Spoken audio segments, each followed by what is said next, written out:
For every 2 weeks, for more than 60 years, one man walked into the same room, sat in the same chair, and rolled up the same sleeve. No crowds, no spotlight, no idea whose life depended on him on that day. And somewhere, a mother waited in fear. Somewhere, a baby's heartbeat was fragile. Somewhere, a family stood at the edge between hope and loss. And they would never know his name. He wasn't rich. He wasn't powerful. He wasn't famous. But inside his blood was something so rare, the doctors would later call it golden. And because of him, millions of babies were born alive. They call him the man with the golden arm. This is the story of James Harrison. Hey everyone, welcome back to Daniel Tells Stories. Here we tell real stories about real people. Stories of kindness, courage, and quiet heroes who change the world without asking for anything in return. If you enjoy content like this, please subscribe to this channel, like the video, and share it with somebody who needs to hear this story, because this one is something special. James Christopher Harrison was born on December 27, 1936, in a small town called Junee in New South Wales, Australia. He grew up ordinary, no big dreams of fame, no idea that one day his blood would save millions. When James was just 14 years old, everything changed. He needed major chest surgery, the kind that drains your strength, the kind where survival depends on donated blood. And strangers donated. Strangers showed up, and because of them, James lived. Lying in that hospital bed, scared and weak, James made a quiet promise to himself. As soon as I'm old enough, I'll give back.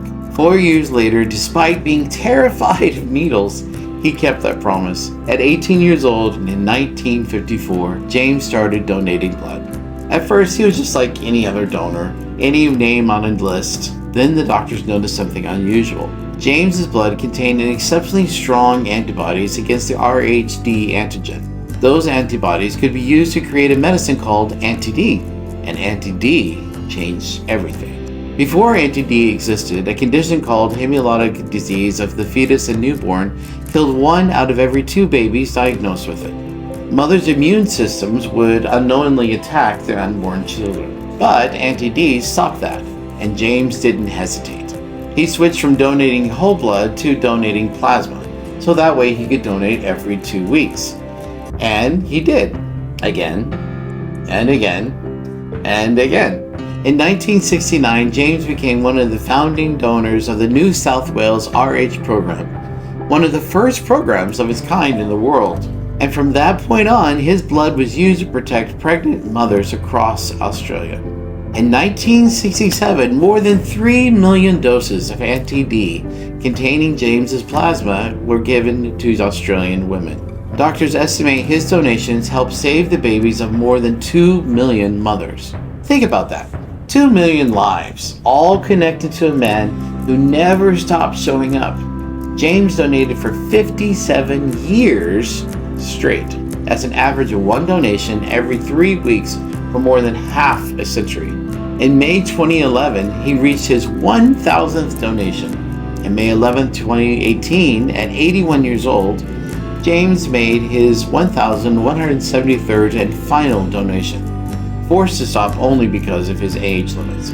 His blood contributed to every single batch of anti-D produced in New South Wales. In 1999, James was awarded the Medal of the Order of Australia. In 2005, he held the world record for the most blood plasma donated. But James never chased the records.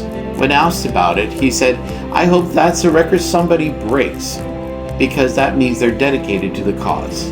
Even his home family was touched by his kindness. His daughter and his grandchildren. And yeah, they received anti-D too. To James, the greatest reward was knowing families existed because he didn't quit.